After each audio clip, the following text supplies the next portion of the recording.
مالك الأملاك مفلك الأفلاك مسخر الشمس والقمر مكبر الليل النهار مكبر النهار على الليل قاسم كل جبار عنيد مهلك كل شيطان مريد رب الجنة والناس رب العالمين لا يصره صراخ المستصرخين لا يبلغه إلحاح الملحين العصيم للصالحين موفق للمبدعين مولى العالمين أنزل السكينة على قلوب المؤمنين جلت عظمته سبحان الله. الصلاة والسلام على النبي الأمي العربي الهاشمي القرشي المكي المدني الأبدعي المطلبي بالقاسم محمد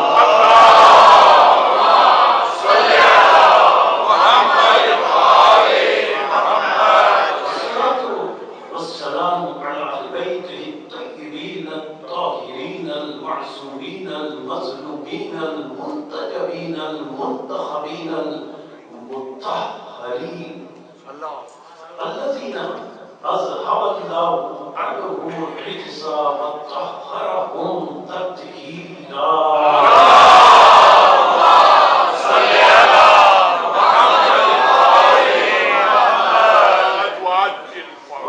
أما بعد فقد قال الحكيم في محكم كلامه المتين خطابه المبين هو أصدق الصادقين وقوله الحق لأنه هو مؤمن الحق بالحق بسم الله الرحمن الرحيم كل نفس ذائقة الموت صلوات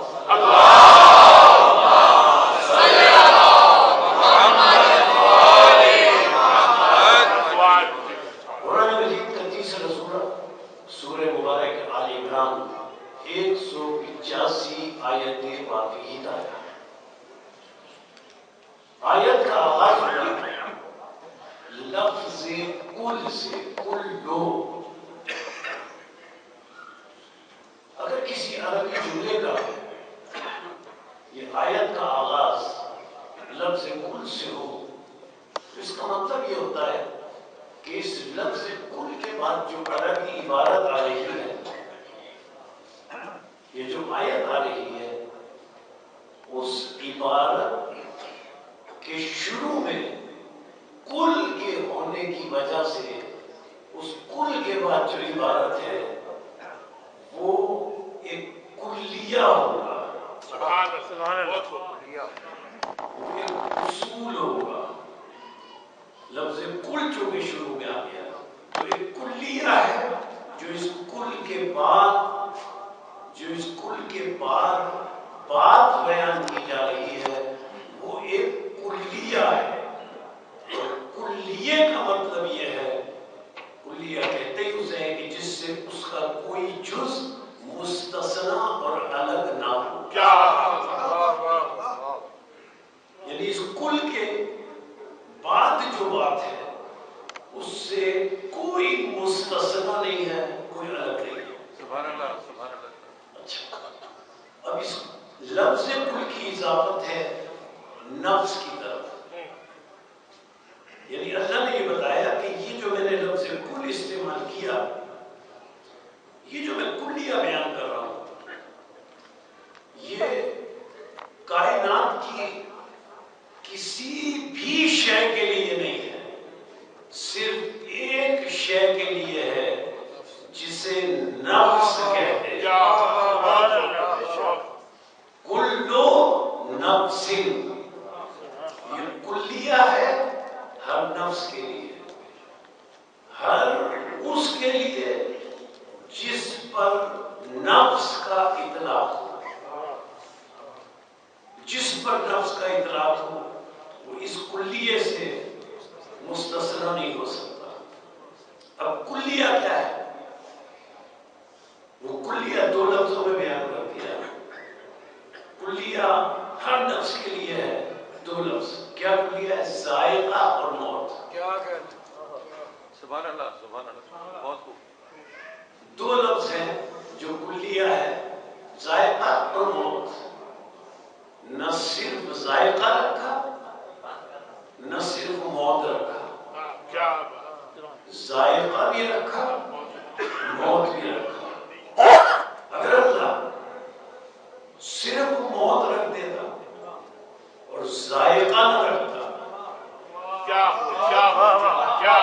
تو اس کا مطلب یہ ہوتا کہ آدم سے قیامت تک آنے والے جتنے لوگ، جتنے نفس اس دنیا سے جائیں گے، اگر ذائقہ نہ ہوتا، صرف لفظ موت ہوتا، تو اس کا مطلب یہ ہوتا کہ آدم سے قیامت تک جانے والے جتنے بھی نفس اس دنیا سے جائیں گے سب ایک ہی طریقے سے جائیں گے. موت سے قبل لفظ ذائقہ رکھ کر اللہ نے یہ بتایا کہ موت ہے، کوئی مستثنا نہیں. نفس، ہر نفس کے لیے موت ہے، لیکن ہر ایک کے دنیا سے جانے کا ذائقہ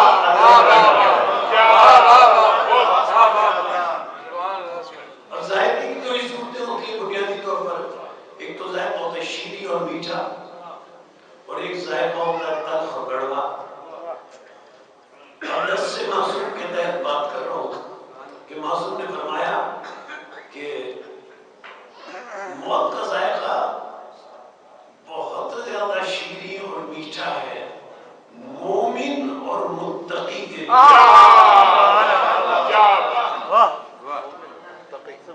پتہ ہی نہیں لگتا کب چلا گیا، کیسے چلا گیا. سبحان اللہ. مومن اور متقی، شرط یہ ہے کہ مومن بھی ہو، متقی بھی ہو. الحمدللہ، اللہ کا شکر ہے، ہم تو ان پیشواؤں پہ ماننے والے ہیں کہ وہ پیشوا تو بہت بلند ہے. ان پیشواؤں کے گھروں کے، ان پیشواؤں کے گھرانے کے چھوٹے چھوٹے بچوں سے جب پوچھا جاتا ہے موت کو کیسا پاتے ہو، عاصم کہتے ہیں احنا من العسل، شہد سے بھی زیادہ میٹھا.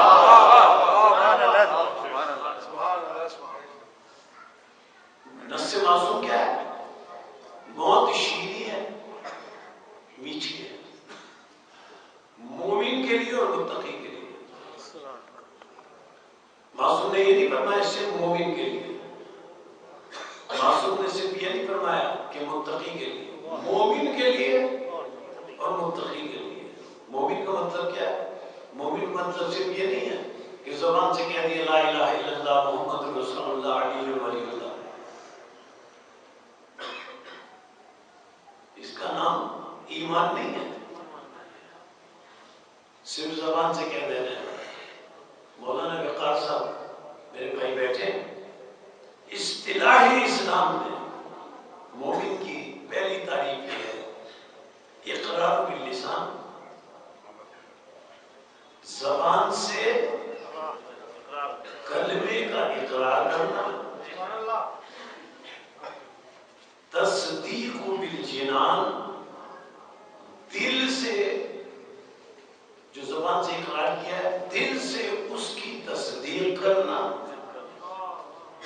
والعمل بالارکان، اور جو زبان سے اقرار کیا ہے اور جس کی دل سے تصدیق کی ہے اعضاء کے ذریعے اس کو ظاہر کرنا، نماز کے ذریعے، روزے کے ذریعے، حج کے ذریعے،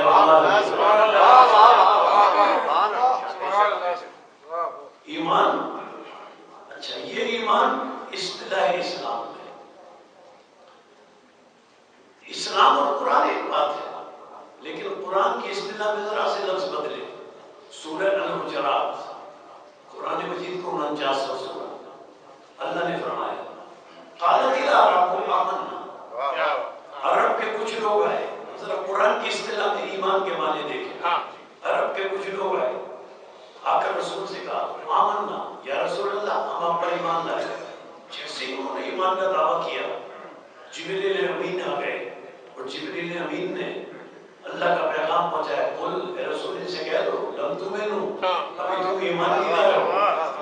ان سے رسول کہہ دو قولوا اسلمنا ان سے کہو ابھی تم نے اسلام قبول کیا ہے. لما يدخل الایمان فی قلوبکم ابھی تو ایمان تمہارے دلوں میں داخل بھی نہیں ہوا.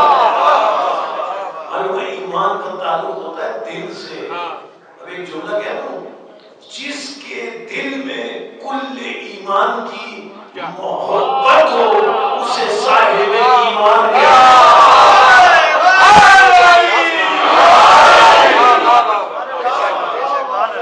ایمان کا یہ مطلب نہیں ہے کہ صرف زبان سے کہہ دیا جائے. اور پھر نص معصوم کیا ہے؟ موت شیریں اور میٹھی ہے مومن کے لیے. اور پھر وضاحت حالانکہ ایمان میں عمل آ گیا بالارکان لیکن پھر وضاحت ہے متقی کے لیے اور مومن کے لیے. متقی کسے کہتے ہیں؟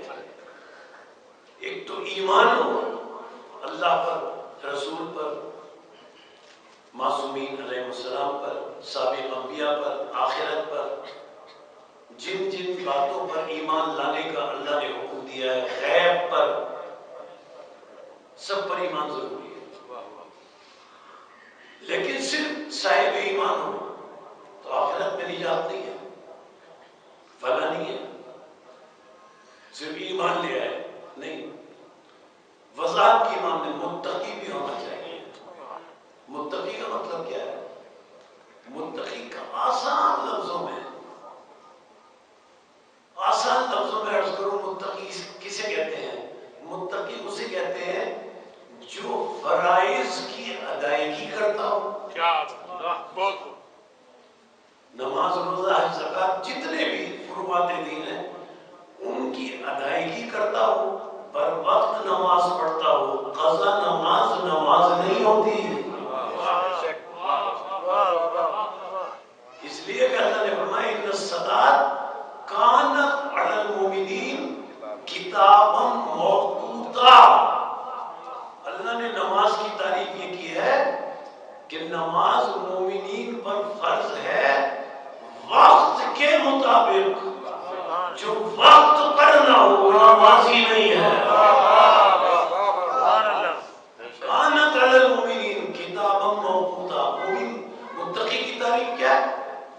متقی اسے کہتے ہیں پہلی شرط اس میں یہ ہو کہ جو کچھ اللہ نے فرض کیا ہے اپنے رسول کے وسیلے سے اس کو ادا کرے. قضا نہ کرے ادا کرے. اچھا ایک بات عجیب یہاں کہہ دو. بہت سے لوگ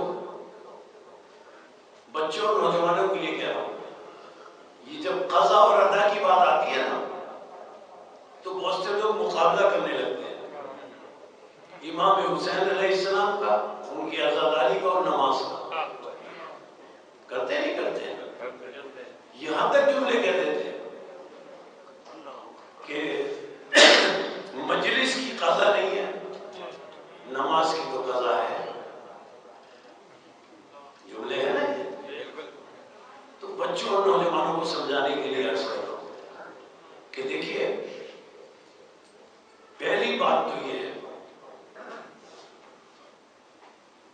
ماتم حسین ہو عزاداری امام حسین ہو امام حسین سے محبت ہو.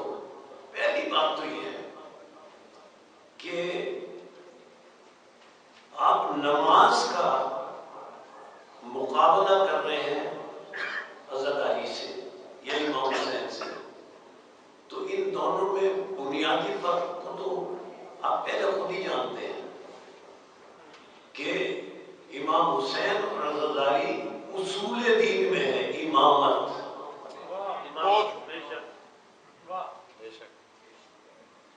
اصول دین میں اور نماز فروع دین میں. لیکن نماز فروع دین میں ایسی ہے الصلاۃ عماد الدین یہ عمود الدین. نماز دین کا ستون ہے. ان قبلت قبل ما سواها وان ردت رد ما سواها. نماز قبول ہو گئی تو تمام فروعات دین قبول ہو گئے.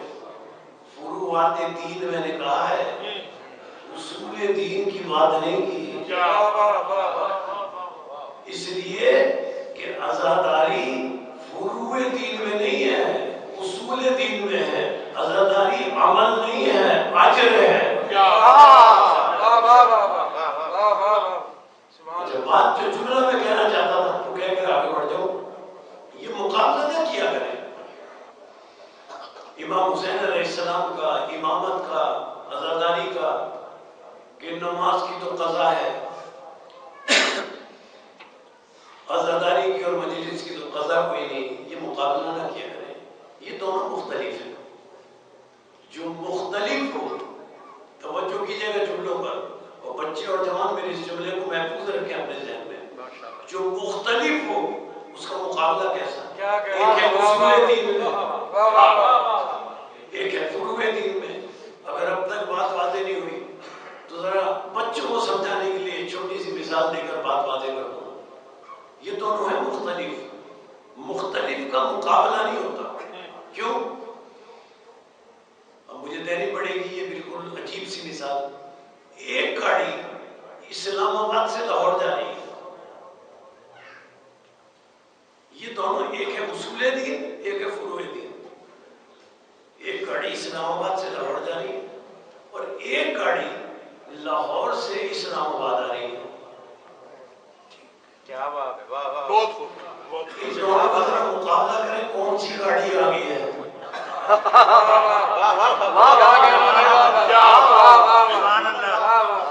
ان دونوں کا مقابلہ کریں نا. ایک یہاں سے وہاں جا رہی ہے، ایک لاہور سے اسلام آباد آ رہی ہے، ایک اسلام آباد سے لاہور جا رہی ہے. مقابلہ کریں کون سی آگے نکل گئی.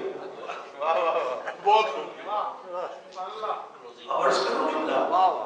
اصول دین ہے عقیدہ. یہ اصول دین عقیدے ہیں. امامت، عزاداری، اصول دین. امام حسین یہ ہے عقیدہ. نماز ہے عمل. اب جملہ جو کہنا چاہتا تھا، ایک گاڑی جا رہی ہے اسلام آباد سے لاہور، دوسری آ رہی ہے لاہور سے اسلام آباد. کوئی مقابلہ نہیں. عقیدے اور عمل میں بھی کوئی مقابلہ نہیں. عقیدہ وہاں سے یہاں آتا ہے، وہاں سے وہاں آتا ہے.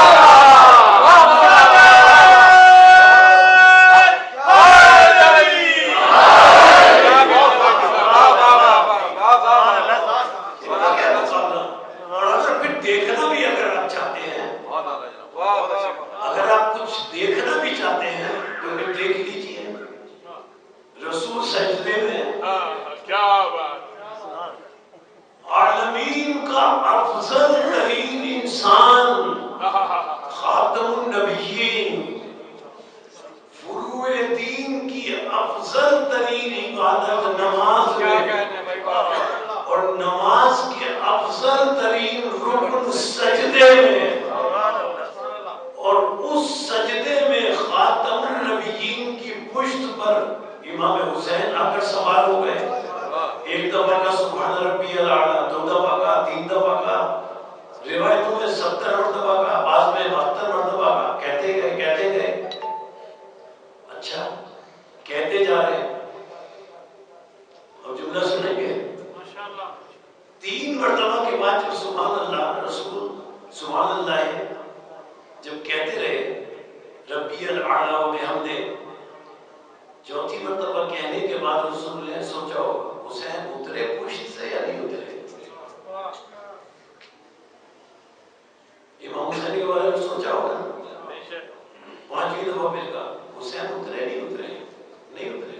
پھر سبحان ربی الاعلیٰ. پھر سوچا میں نے 3 دفعہ کہہ دیا حسین اترے پشت سے نہیں اترے. 12 دفعہ کہہ دیا، 14 دفعہ کہہ دیا، 20 دفعہ کہہ دیا.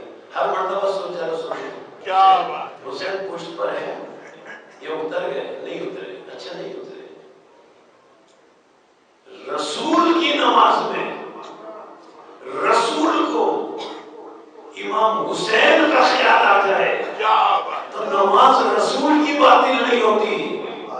کیا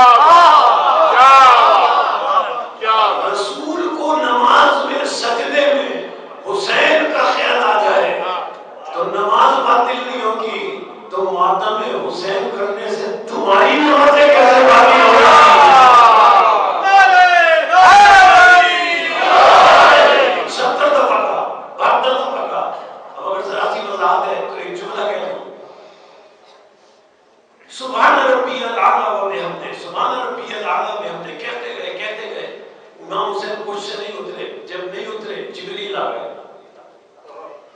اب عالم سجدہ میں رسول جبریل آ گئے. رسول نے جبریل سے اشارے سے پوچھا اللہ کا کیا پیغام لائے ہو؟ حسین کی طرف اشارہ کر کے آنکھوں سے رسول نے جبریل سے پوچھا اللہ کی طرف سے کیا پیغام لائے ہو؟ کب تک؟ کیا بات اللہ کی طرف سے کیا پیغام لائے ہو؟ آخر کب تک؟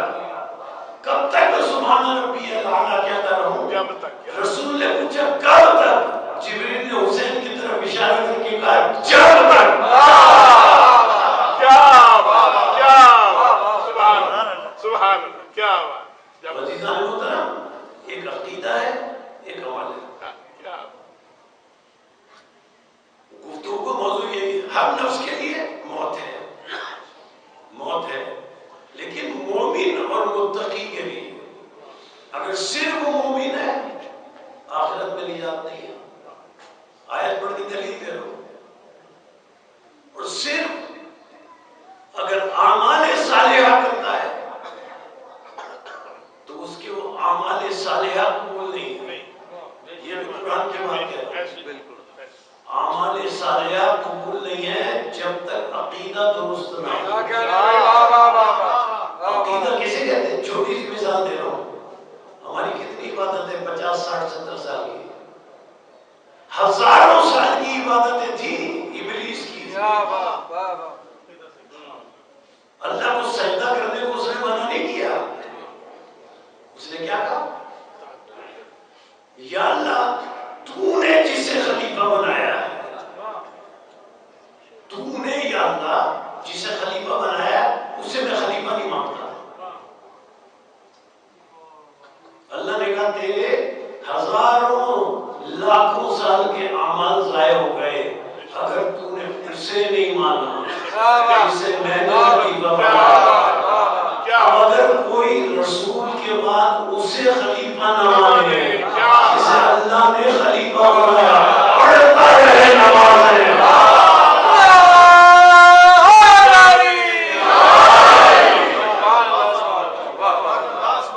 صرف عقیدہ بھی کافی نہیں ہے اعمال صالحہ ضروری ہے. دونوں ہوں گی تو انسان آخرت میں فلاح پائے گا. میں اپنی جانب سے نہیں کہہ رہا. سورہ اعراف قرآن مجید کا 7واں سورہ اور 7ویں سورے کی 157ویں آیت کا آخری جز. طویل ترین قرآن مجید کی آیتوں میں سے یہ 157ویں آیت ہے سورہ اعراف کی. اس کا آخری جز اس میں اللہ نے بتایا. اچھا عجیب بات ہے اس میں اللہ نے 4 باتیں بیان کی اور 4 باتیں بیان کرنے کے بعد یہ فرمایا کہ ان 4 باتوں کو اختیار کرو. اس کے بعد کیا فرمایا؟ اب بعد والا ترجمہ میں پہلے کر لوں. اس کے بعد فرمایا اولئک. یہ 4 باتیں بیان کی میں بھی عرض کرتا ہوں. اس کے بعد فرماتا ہے اولئک هم المفلحون.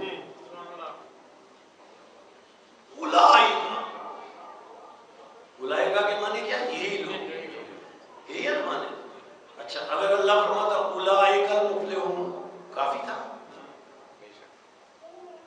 اربابین تشریف فرمائے کیوں میں قاسم کافی تھا نا. اگر اللہ فرماتا اولئک المفلحون ترجمہ یہ تھا یہی لوگ فلاح پانے والے ہیں آخرت میں یہی لوگ نجات پانے والے ہیں. پہلے 4 باتیں بیان کی جن میں یہ 4 باتیں ہوں گی ان کے لیے اللہ فرما رہا ہے اولئک هم المفلحون. وہ اگر فرماتا اولئک کے معنی یہی لوگ مفلحون یہی لوگ فلاح پانے والے آخرت میں نجات پانے والے جہنم سے بچنے والے جنت میں داخل ہونے والے. یہی ترجمہ ہوتا. لیکن یا اللہ یہ تو نے کیا کیا جب اولئک کے معنی یہی لوگ اس کے بعد پھر کہا ہم معنی بھی یہی لوگ. جب اولئک کہہ دیا تو پھر ہم کہہ کر تاکید کرنے کی ضرورت کیا تھی؟ اولئک هم یہی. تو میں ترجمہ یہ کروں گا اللہ فرماتا ہے جن میں یہ 4 باتیں پائی جائیں بس اور بس صرف یہ کام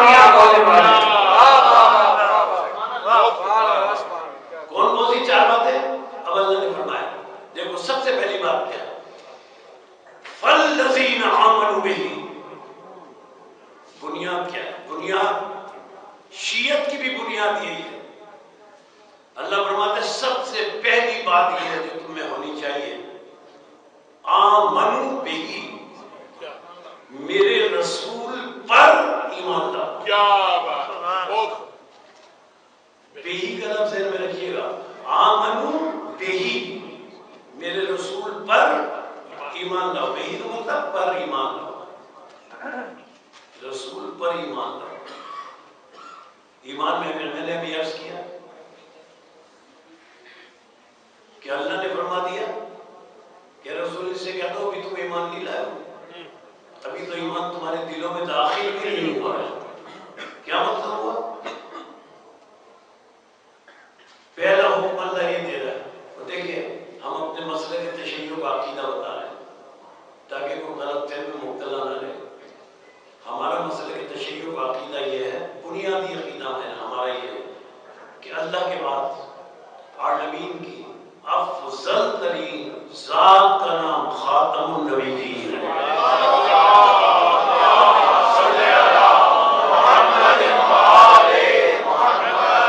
یہ تو میں نے کہہ دیا کہ اللہ کے بعد کہنے کی ضرورت بھی نہیں تھی، صرف اتنا کہہ دینا کافی ہے کہ عالمین کی افضل ترین ذات. کیوں؟ عالمین کی تعریف یہ ہے ما سوى اللہ، جو اللہ کے علاوہ ہو اسے عالمین کہتے ہیں. اور پورے عالمین کی افضل ترین ذات کا نام خاتم النبیین ہے. اور شیعہ اسے کسے کہتے ہیں؟ جو خاتم النبیین پر ایمان رکھتا ہو. شیعہ اسے کہتے ہیں جو خاتم النبیین پر ایمان رکھتا ہو. اپنی طرف سے نہیں کہہ رہا، یہ بھی میں آیت پڑھ دیتا ہوں، سورہ قصص، قرآن مجید کا 28واں سورہ. قرآن مجید کہتا ہے شیعہ اسے کہتے ہیں جو رسول پر ایمان رکھتا ہو، جو رسول کی اتباع کرتا ہو، جو رسول کی پیروی کرتا ہو. اللہ فرما رہا ہے سورہ قصص 28واں سورہ، حضرت موسیٰ علیہ السلام کی بات بیان کرتے کرتے اللہ فرما رہا ہے حضرت موسیٰ کے لیے، دخل المدینہ علی حین غفلۃ من اہلہا فوجد فیہا رجلین یقتتلان ھذا من شیعتہ وھذا من عدوہ. اللہ فرماتا ہے حضرت موسیٰ علیہ السلام رات کے اندھیرے میں، تاریک رات تھی، شہر میں داخل ہوئے، دیکھا دو افراد آپس میں لڑ رہے ہیں، اور ایسے لڑ رہے ہیں کہ قریب ہے کہ ایک دوسرے کو قتل کر دے. اب اللہ نے بتایا کہ جو دو لڑ رہے تھے یہ کون تھے. اب اللہ بتا رہے ہیں یہ دونوں کون تھے. اللہ فرما رہا ہے ھذا من شیعتہ، ایک حضرت موسیٰ نبی اللہ کلیم اللہ پر ایمان رکھنے والا تھا. جو نبی پر ایمان رکھنے والا تھا، اللہ نے کہا ھذا من شیعتہ، یہ موسیٰ کا شیعہ تھا. معلوم نبی کے شیعہ وہ ہوتے ہیں جو نبی پر ایمان بھی رکھتے ہیں، نبی کی اتباع بھی کرتے ہیں.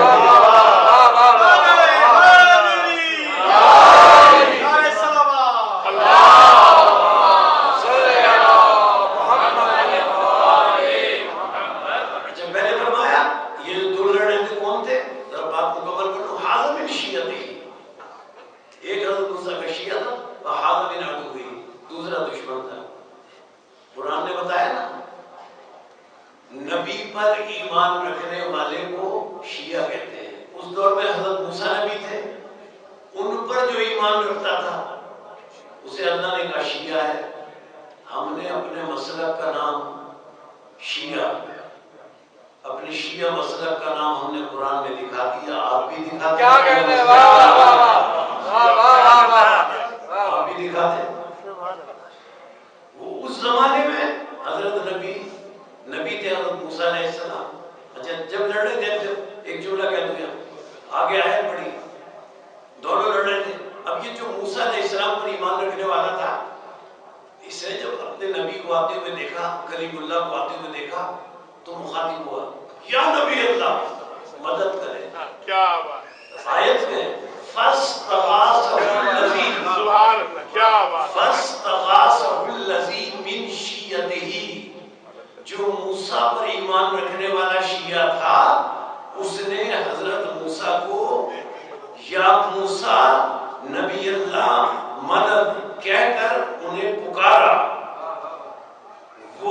نبی موسیٰ کا شیعہ تھا، جو جس کا شیعہ ہوتا ہے وہ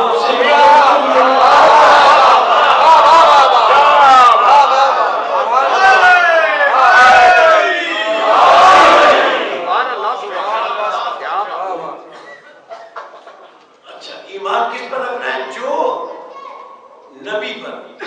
حضرت موسیٰ علیہ السلام کا دور تھا، حضرت موسیٰ پر ایمان رکھنے والے کو اللہ نے شیعہ کہا.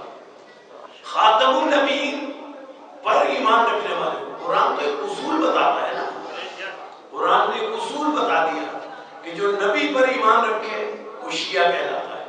اچھا اب ہم ذمہ داری کے ساتھ کہتے ہیں، اعلانیہ کہتے ہیں، ہم نبی خاتم النبیین کی شیعہ ہیں. سبحان اللہ. ہم اللہ فرما رہے ہیں فالذین آمنوا بہ، دیکھو میرے رسول خاتم پر ایمان لا.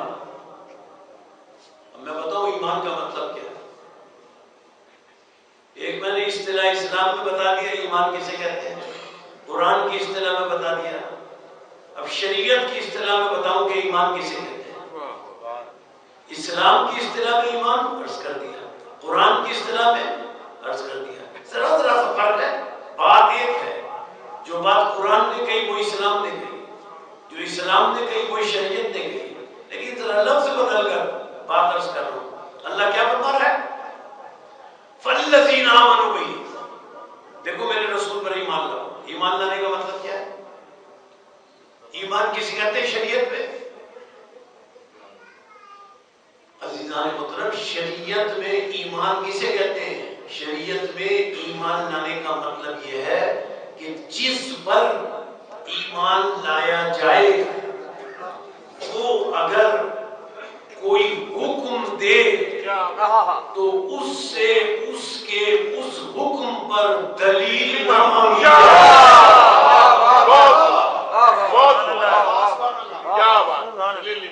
دلیل نہ مانگی جائے. اللہ پر ایمان ہے،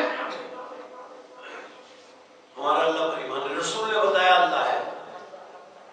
کلمہ کا جز تو حقیقت میں ایک ہی ہے، وہ کیا ہے؟ لا الہ الا اللہ.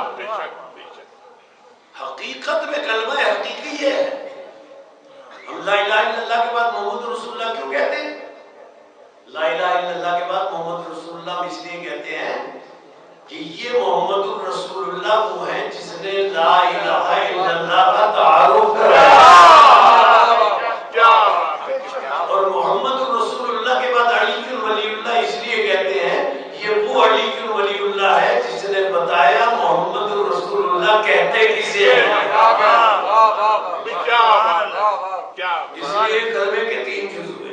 تو جس پر ایمان لایا جائے اس سے دلیل نہیں مانگی جا سکتی. ہمارا اللہ پر ایمان ہے. اللہ نے فرمایا فجر 2 رکعت. ہم میں سے کوئی اٹھ گیا بہت پہلے. اب مثال کی طرف میں اپنی مثال دوں. میں نے نیت کی بہت پہلے اٹھ گیا نا اتفاق سے، تو میں نے نیت کی میں نیت کرتا ہوں نماز فجر 50 رکعت واجب قربتاً اللہ. یا اللہ تم نے 2 رکعت فرمائی تھی نا، 4 سجدے تھے، میں 100 سجدے کر رہا ہوں. یا اللہ تم نے 2 رکعت فرمائی تھی، 2 رکوع تھے، میں 50 رکوع کر رہا ہوں. 2 قیام تھے، یا اللہ میں 100 قیام کر رہا ہوں. 4 سورے تھی، یا اللہ میں 50 رکعت میں 200 سورے پڑھ رہا ہوں. زیادہ پڑھ رہا ہوں نا تو زیادہ ثواب تھے. کتنی زیادہ نماز پڑھ رہا ہوں، نماز ہی پڑھ رہا ہوں نا، قرآن پڑھ رہا ہوں. قرآن پڑھنے کے بھی طریقے ہوتے ہیں، عبادت کے بھی اصول ہوتے ہیں. عبادت اس وقت کی جائے جب عبادت کا حکم دیا جائے. جب جملہ کہہ دوں، جب عبادت کا حکم دیا جائے کہ ایسے کرو تو کی جائے. اگر خود قرآن پڑھتے رہو طوطوں کی طرح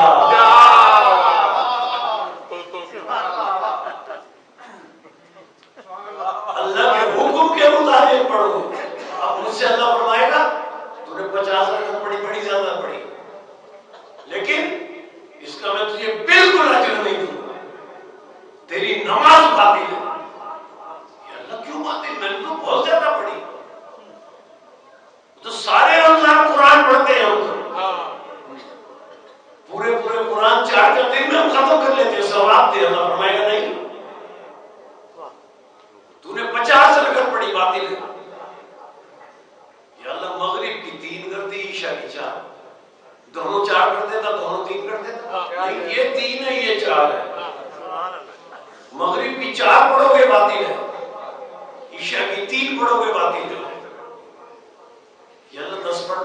باطل.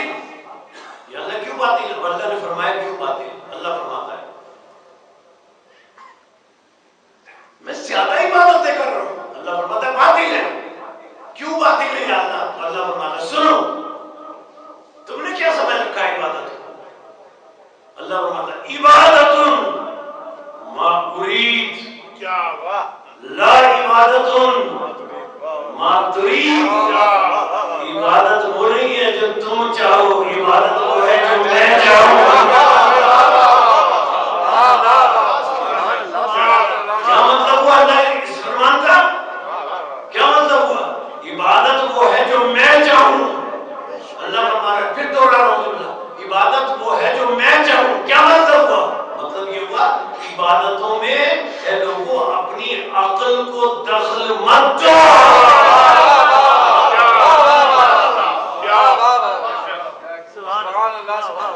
عبادتیں تمہاری عقلوں کے مطابق نہیں ہیں، معصومین کے عقل کے مطابق جو ہو اسے عبادت کہتے ہیں. اللہ کی رضا کے مطابق جو ہو اسے عبادت کہتے ہیں. اللہ پر ایمان ہے. اللہ نے جو حکم دیے 7 دفعہ طواف کرنے کی بجائے میں نے 8 دفعہ کر لیا، 15 دفعہ 20 دفعہ. باطل باطل. زیادہ کر رہا ہوں یا اللہ؟ نہیں زیادہ کرو نہیں، جو میں کہوں وہ کرو. اپنی عقل کو میری عبادتوں میں دخل مت دو. اپنی عقل سے مت سوچو نماز کیسے پڑھنی ہے، روزہ کیسے رکھنا ہے، حج کیسے کرنا ہے. وہ کرو جو میں چاہوں، وہ نہ کرو جو تم چاہو. اگر وہ کرو گے جو تم چاہو گے تو میری نظر میں باطل ہے. عبادت معمولی. اچھا ایمان اللہ پر. اللہ نے فجر کی نماز فرض کی، طواف 7 مرتبہ رکھا. کوئی دلیل ہم نے نہیں مانگی اس سے. 7 مرتبہ کیوں ہے، 8 مرتبہ کیوں نہیں ہے؟ اتنی رکعت یہ نماز میں اتنی رکعت یہ کیوں ہے؟ کوئی دلیل نہیں مانگی. دلیل مانگنے کا حق ہی نہیں ہے. ایمان بھی اس پر لائے. معلوم جس پر ایمان لایا جائے، اللہ پر ایمان ہے نا، جس پر ایمان ہو وہ اگر کوئی حکم دے تو اس سے دلیل نہیں مانگی جا سکتی. اب اللہ فرما رہا ہے فالذین آمنوا بہ، میرے رسول پر ایمان لاؤ. اب رسول پر ایمان لائے. اللہ فرما رہا ہے اب ایمان کا مطلب کیا ہوا شریعت میں؟ رسول پر ایمان لاؤ. تو رسول اگر کوئی حکم دے تو اس پر دلیل رسول سے نہ مانگو. دیکھیے رسول کے زمانے میں ہزاروں تھے رسول کے زمانے میں. ہم کہ ایک ایک کو گنتے تھے، ایک ایک کی سیرت کو پڑھتے تھے. ہمیں کیا ضرورت ہوتا ہے؟ ہمارا ایمان ہے رسول کا. ہم ایک ایک کی زبانیں آپ کو پڑھتے رہے. کیوں پڑھتے ہیں؟ ہمارا ایمان ہے رسول پر. رسول جو حکم دیں گے ہم مانیں گے. رسول سے دلیل نہیں مانگیں گے. آپ یقین کریں ہم شیعہ ہیں رسول کے، ہم شیعہ ہیں نبی کے. اور اگر واضح اور سننا چاہتے ہیں تو سنیں سورہ حشر قرآن مجید 59واں سورہ. اللہ نے اور وضاحت کر دی. ارشاد فرمایا ہم کون ہیں؟ رسول پر ایمان رکھنے والے. اللہ نے اور وضاحت فرمائی ما آتاکم الرسول فخذوہ وما نہاکم عنہ فانتہوا. جو میرا رسول دے لے لو، دلیل نہ مانگو. جس سے میرا رسول روکے رک جاؤ، دلیل نہ مانگو. اگر رسول پر ایمان، میں نے عرض کیا ہزاروں تھے رسول کے ساتھ. ہمیں کیا ضرورت ہے ایک کی سمانیات پڑھنے کی؟ جو رسول حکم دیں گے ہم مان لیں گے. آپ یقین کریں ہم ہیں رسول کے شیعہ، ہم ہیں رسول پر ایمان رکھنے والے. آپ یقین کریں ہمیں نہیں پتا کہ علی کون ہے. ہم کیا جانے علی کون ہے؟ ہم ایک ایک کی سوانح حیات تو نہیں پڑھیں گے. ہم نہیں جانتے کہ اہل بیت کون ہے. ہمیں کیا پتا؟ ہمارا ہے رسول پر ایمان. ہم رسول جو حکم دیں گے ہم رسول سے دلیل نہیں مانگیں گے. دلیل کے بعد ہم کیا کریں؟ رسول کے مومن ہیں نا. رسول نے کہا من کنت مولا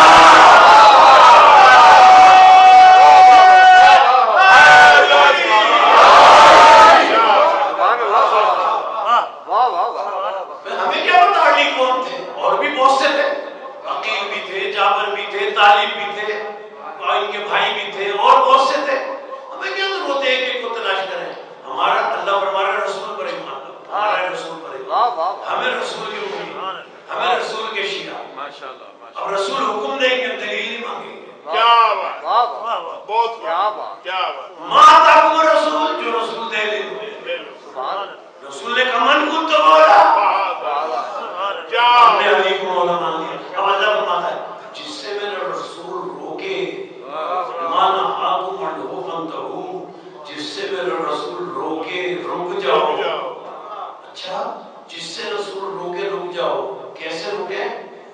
جسے رسول اپنی محفل سے اٹھائے، اپنے دلوں سے گزارے. یہ رسول کا ایمان. رسول ہمیں کیا پتا رسول کون ہے؟ ہر ایک کے گھر والے ہوتے ہیں. کیا ہزاروں رسول کے زمانے میں ہزاروں تھے، ان کے ہزاروں گھر والے تھے. ہمیں کیا پتا؟ ہم تو وہ مانیں گے جو رسول کہیں گے. ہمیں کیا پتا اہل بیت کون ہے؟ ہم تو نہیں جانتے تھے. ہم کیا کرتے ہیں؟ رسول نے کہا اللہم ان هؤلاء اہل بیت وخاصتی وعامتی لهم لحمی دمهم دمی یلم لما یلم یعذر لما یعذر انا حرب لمن حرب سلم لمن سلم عدل لمن عدم محب لمن احب انہم منی وانا منہم.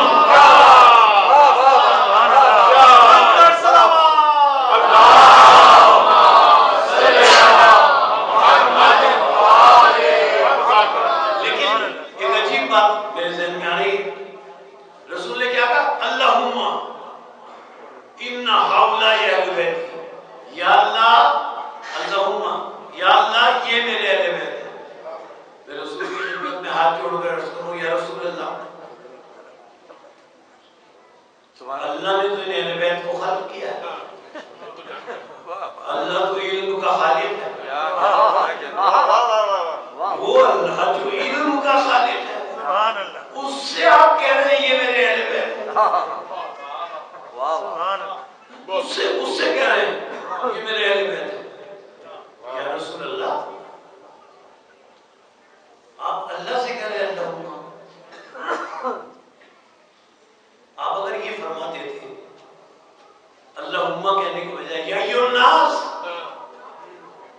یا ایھا الناس نہ کہتے یا ایھا الذین آمنوا، اے ایمان والو ان هؤلاء اہل بیتی، یہ میرے اہل بیت ہیں. کیا بات ہے. اگر وہ ایمان رکھتے ہوتے تو اہل بیت کو مان لیتے اور آپ سے کوئی دلیل نہ مانگتے، اس لیے کہ جس پر ایمان اس سے دلیل نہیں مانگی جاتی. آپ فرما دیتے یا ایھا الذین آمنوا ان هؤلاء اہل بیتی. نہیں، اللہم مومنوں سے نہیں کہا یہ میرے اہل بیت ہے، لوگوں سے نہیں کہا یہ میرے اہل بیت ہے. یا اللہ یہ میرے اہل بیت ہے.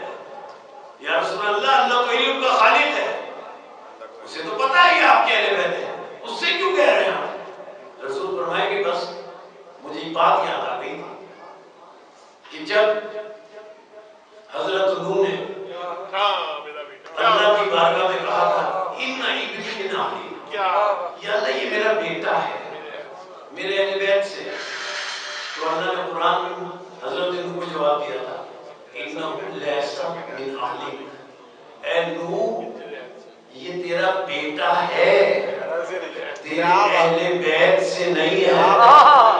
معلوم رشتہ داری کی بنیاد پر کوئی اہل بیت نہیں بنتا.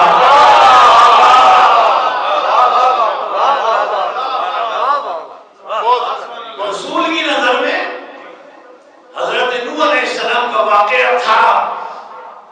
اب رسول نے اللہ سے کیوں کہا اللہم ان هؤلاء اہل بیتی، یا اللہ یہ میرے اہل بیت ہے؟ کیوں کہا؟ یا اللہ میں تجھ سے اس لیے پوچھ رہا ہوں جس طرح تو نے نوح سے کہہ دیا تھا بیٹا ہے، اہل بیت سے نہیں ہے. یا اللہ مجھے بتا دے تاکہ میں انہیں بتا دوں کہ میرے اہل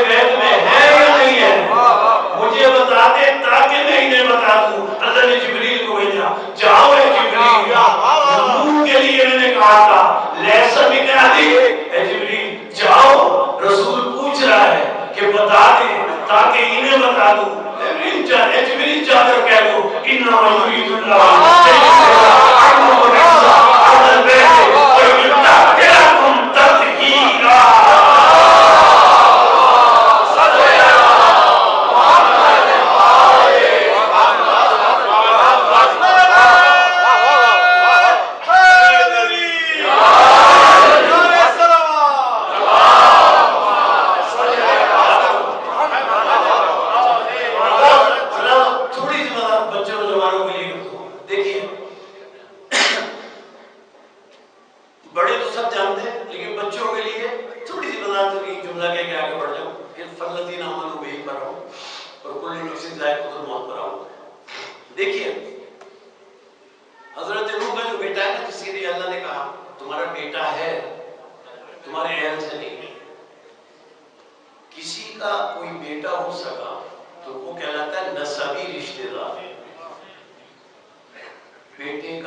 فیصلہ وہ نہیں کر سکے. دوسرے ساتھی آئے وہ بھی آ کے رسول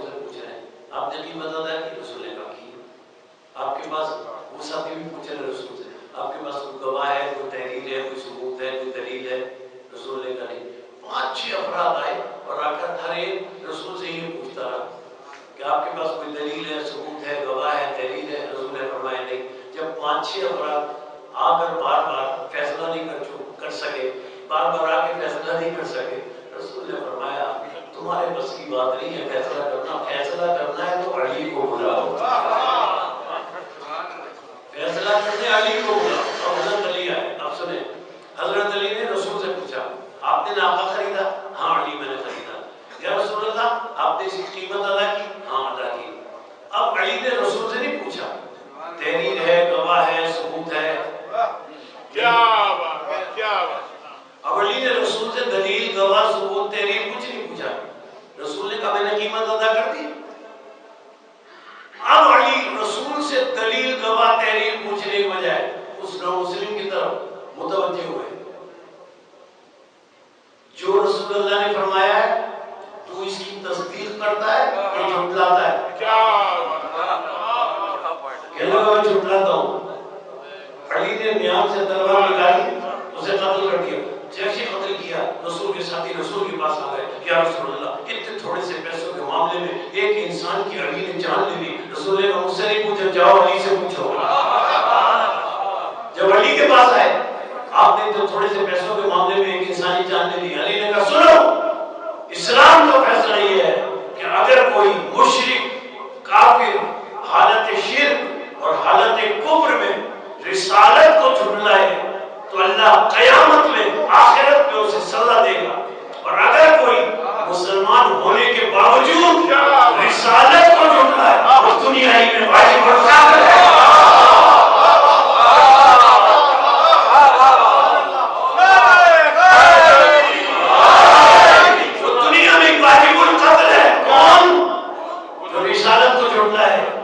میں آپ کو کیا بتاؤں, آپ خود بہتر جانتے ہیں. اب آپ دیکھ لیجئے کون کون کون کون واجب القتل ہے. کس نے شک کیا, کس نے جھٹلایا, کس نے تحریر کو پھاڑا.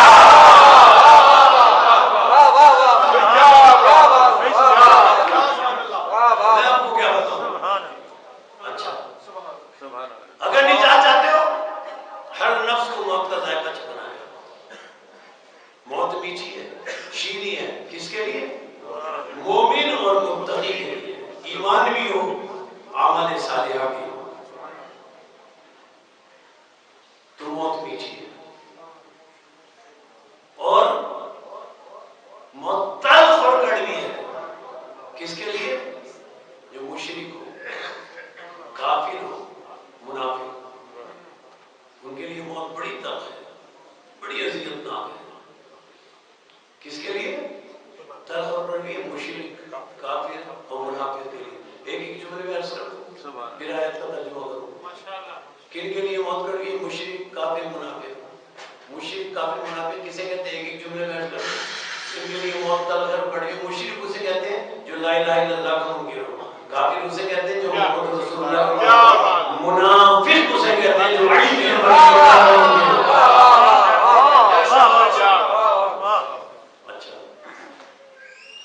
اب اللہ نے کیا فرمایا؟ فَالَّذِينَ آمَنُوا بِهِ, میرے رسول پر ایمان لاؤ. یہ میرے اور آپ کے جملے نہیں ہیں کہ ہم کوئی جملہ بولیں تو کسی لفظ کو جسے پہلے آنا چاہیے بعد میں رکھتے ہیں, جسے بعد میں آنا چاہیے اسے پہلے رکھتے ہیں. یہ کلام اللہ ہے, یہ اللہ کی ترتیب ہے. اللہ کی ترتیب میں جو لفظ مقدم ہے وہ مقدم ہے. اللہ کی ترتیب میں جو لفظ مؤخر ہے وہ مؤخر ہے. اب کیا فرمایا؟ فالذین آمنوا بہ, سب سے پہلے میرے رسول پر ایمان لاؤ. وعزروہ, ایمان لانے کے بعد میرے رسول کے لیے تقویت کا سبب بنا. کیا بات, کیا بات. ونصروہ, اور ایمان اور تقویت قلب بننے کے بعد میرے رسول کی نصرت اور مدد کرو.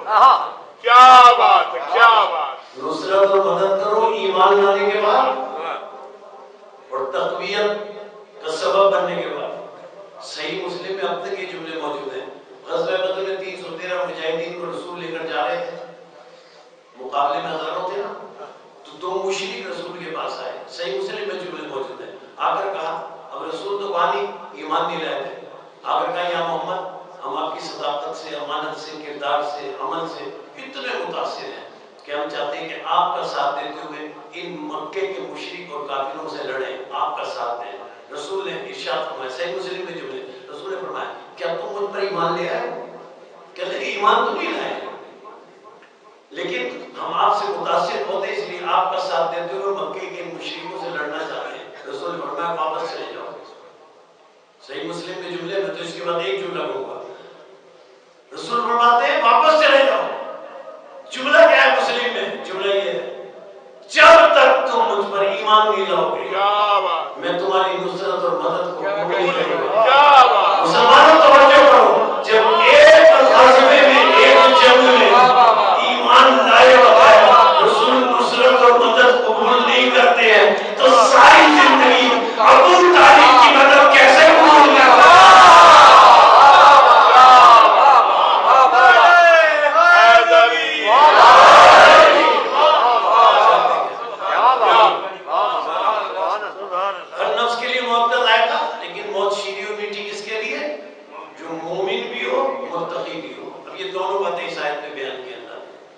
فالذین آمنوا بھی ایمان بھی لاؤ رسول پر، ایمان لانے کے بعد تقویت قلب کا سبب بنو، تقویت قلب کا سبب بننے کے بعد رسول کی نصرت و مدد کرو۔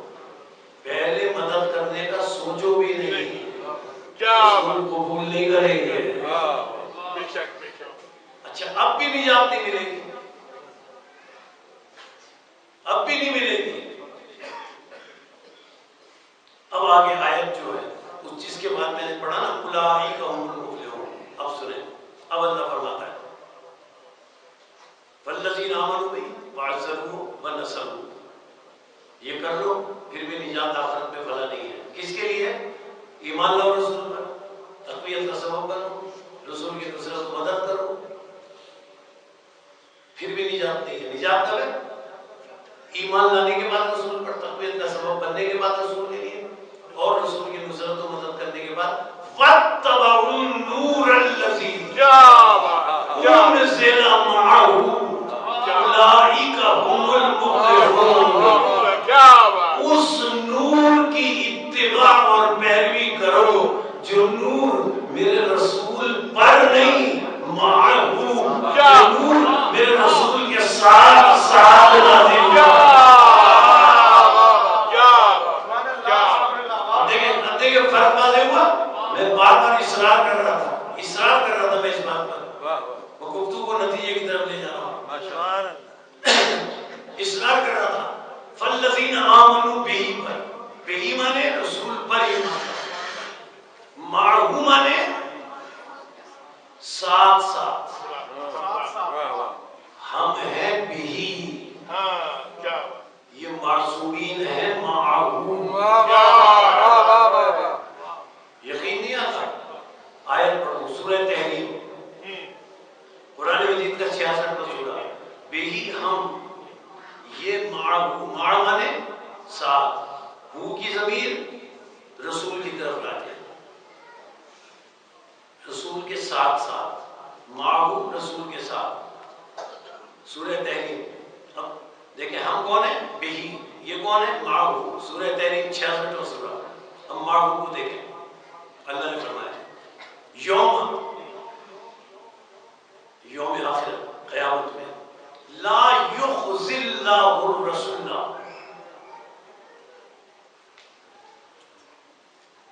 اللہ آخرت میں خاتم النبیین کو کسی معاملے میں محروم نہیں کرے گا۔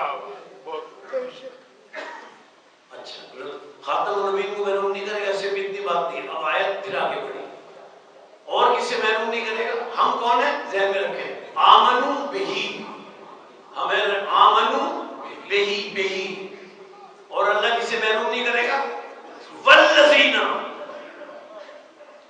اور ان کو محروم نہیں کرے گا رسول کے ساتھ ساتھ قیامت میں، آمنو معہو، جو اس وقت ایمان لائے ہوں گے جب رسول ایمان لائے ہوں گے، جو رسول کے ساتھ ساتھ اللہ پر ایمان لائے ہوں گے۔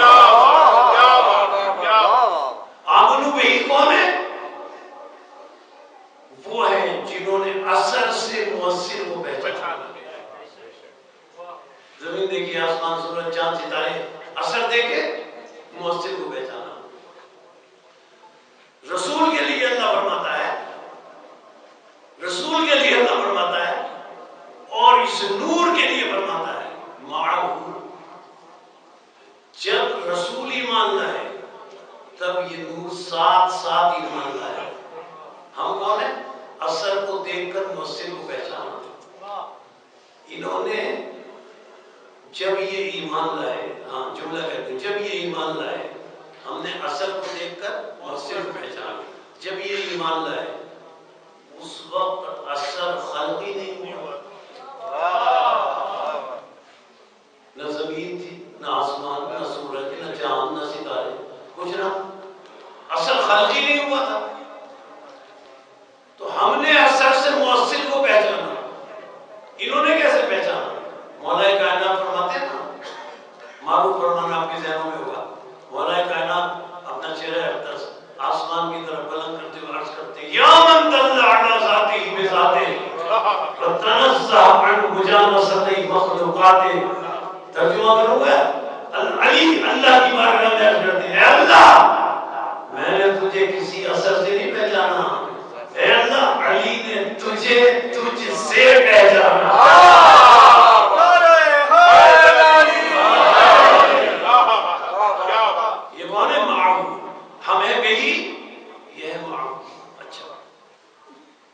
عجیب مرحلہ ہے. بس گفتگو کا اختتام معو کیے گا ہے اور سن لیں.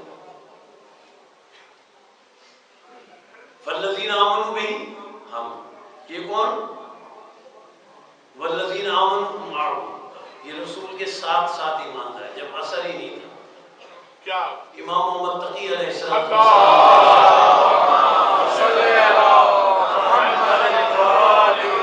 پڑھنے سے پہلے امام کو ایک فرمان عرض کر دوں. امام نے ارشاد فرمایا ان اللہ خلق انوارنا اولا. کیا اللہ نے ہمارے نور، ہم محمد والے امت کے نور کو اول خلق کیا. اول ہوتا ہی وہ ہے جس سے پہلے کوئی شے نہ ہو. پھر امام فرماتے ہیں ثم، پھر بہت عرصے بعد خلق جمیع الاشیاء، اللہ نے تمام اشیاء کو خلق کیا. اب جو جملہ سنے امام کا فرمان، سب سے اول اللہ نے ہمارے نور کو خلق کیا، پھر اللہ نے عالمین کی تمام اشیاء کو خلق کیا. اشیاء کو خلق کرنے کے بعد امام فرماتے ہیں ثم اشہدنا علی جمیع الاشیاء، پھر ہم محمد وآل محمد کو اللہ نے ہر شے کی تخلیق کا عینی گواہ بنایا. پھر عجیب جملہ ہے. پھر فرماتے ہیں ثم فرض طاعتنا علی جمیع الاشیاء، پھر اللہ نے جن اشیاء کی تخلیق کا ہمیں عینی گواہ بنایا تھا، پھر اللہ نے تمام اشیاء پر ہماری اطاعت کو فرض کر دیا.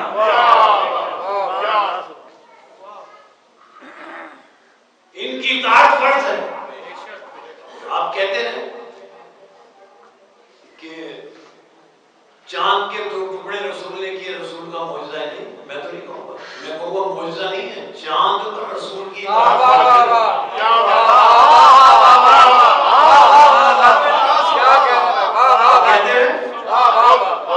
کہ جناب سیدہ کا یہ معجزہ ہے کہ ستارے ان کے گھر پر آئے.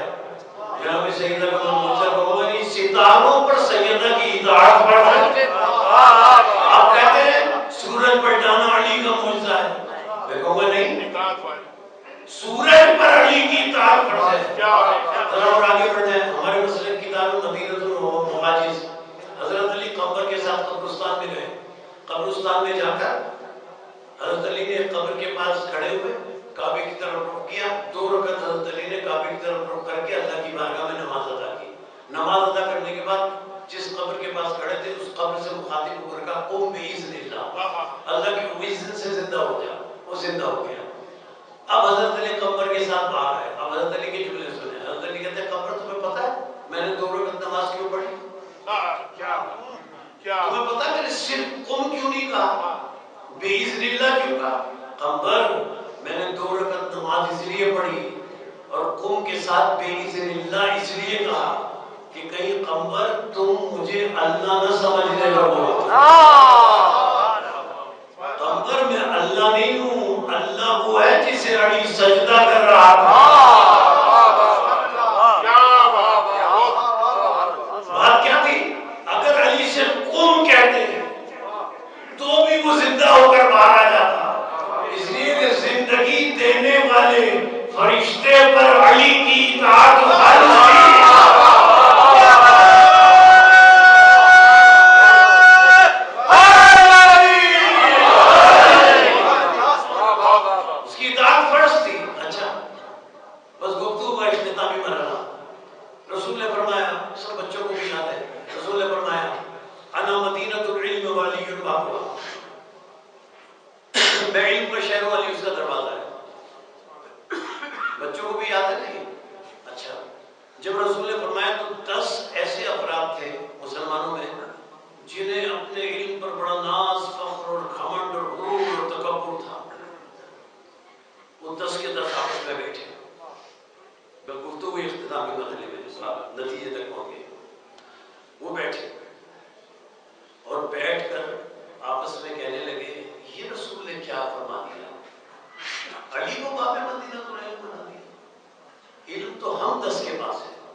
وہ نور تھا جس کو بشر بنا کر بھیجا، اور بشر بنانا ضروری تھا، اور نور کو بشر بنانا ضروری تھا۔ کیوں؟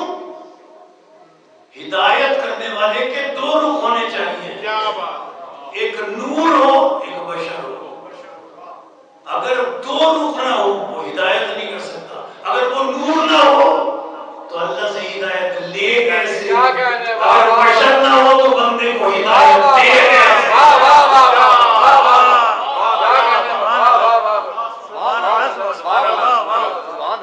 اس نے شان سے ہدایت کی کہ کربلا میں پرواہ نہیں کی، بچے قربان ہوتے ہیں تو ہو جائے، پرواہ نہیں کی، بیویوں کے سروں سے چادریں اترتی ہیں، بس چند جملے مسائل کر سکتے زیادہ تفصیل آتی۔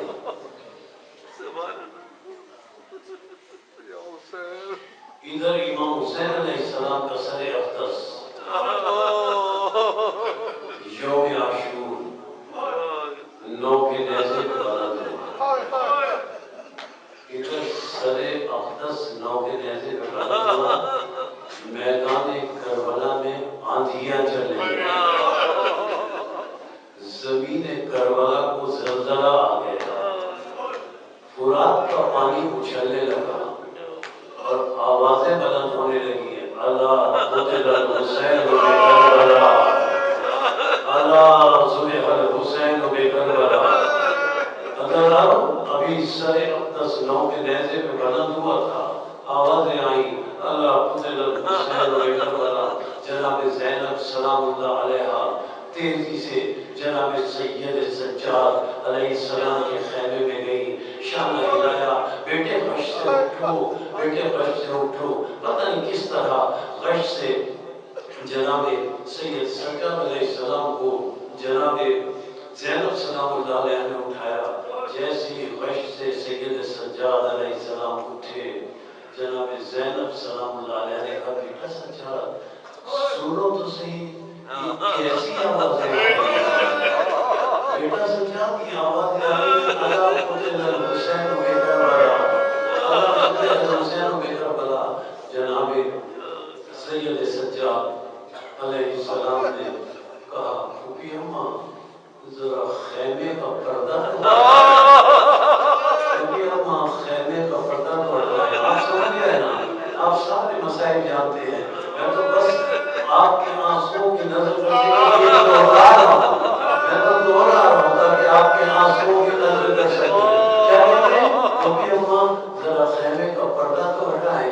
جیسے جناب زینب سلام اللہ علیہ نے خیمے کا پردہ ہٹایا، سید سجاد علیہ السلام نے اپنی انگشت شہادت کو سر حسین کی طرف بلند کر کے کہا جو 9 کے نیزے پہ بلند تھا، السلام علیک یا ابا عبداللہ، السلام علیک یا ابا عبداللہ، السلام علیک یا ابن رسول اللہ۔ ابھی سید سجاد علیہ السلام سلام ہی اپنے بابا کو کر رہے تھے کہ کربلا کے اشقیاء بڑے بڑے نیزے لے کر خیام اہل بیت میں داخل ہوئے۔ آپ سمجھ گئے نا، میں تو صرف دوہرا رہا ہوں، بڑے بڑے نیزے لے کر اہل بیت کے خیام میں داخل ہوئے تاکہ بیویوں کے سروں سے چادریں اٹھا سکیں۔ اگر وہ چند جملے جب کوئی شقی کسی بیوی کے سر سے چادر اٹھانا چاہتا تھا، نیزے کی ہنی اس بیوی کے سر پر مارتا تھا، اس بیوی کی چادر نیزے میں ملج کر آ جاتی تھی اور سر سے خون کا فوارہ بلند ہوتا تھا، اور وہ بیوی کہتی تھی واہ محمد واہ علیہ واہ فاطمہ واہ حسن واہ حسین۔ آج کی گفتگو کے اختتامی جملے شام غریبہ میں اپنے سر سے چادر کے اترتے وقت اور سر سے خون کے نکلتے وقت ہر بیوی نے یا تو رسول اللہ سے فریاد کی، یا علی مرتضیٰ سے فریاد کی، یا جناب سیدہ سے فریاد کی یا امام حسن سے فریاد کی یا امام حسین سے فریاد کی، لیکن شان غریبہ میں ایک بی بی ایسی ہے جس نے نہ رسول کو پکارا نہ علی کو پکارا، جس نے نہ سیدہ کو پکارا، جس نے نہ حسن کو پکارا، جس نے نہ امام حسین کو پکارا۔ اب جرأت کر کے ہمت کر کے جملہ کہہ رہا ہوں، ایک شقی، ایک ظالم جناب زینب سلام اللہ علیہا کی طرف بڑھا، جناب زینب سلام اللہ علیہا کی طرف بڑھا، نیزہ جناب زینب کے سرے اقدس میں لگا، چادر نکلی، سر سے خون نکلا، جناب زینب نے رسول سے فریاد نہیں کی، علی سے فریاد نہیں کی، سیدہ سے فریاد نہیں کی، حسن سے فریاد نہیں کی، بلکہ اپنے بالوں کو اپنے چہرے پر پردے کے لیے ڈال کر جناب زینب نے کسی سے فریاد نہیں کی، بس کیا کیا آپ جانتے ہیں، اتنا کیا اپنا رخ جناب زینب سلام اللہ علیہا نے نہر قرآن پر رکھ دیا اور نہر قرآن کی طرف روکا گیا، اے غیرت دار حیامہ تیری نہر بے پردہ، تیری نہر بے پردہ، تیری بہن سیدت نذیر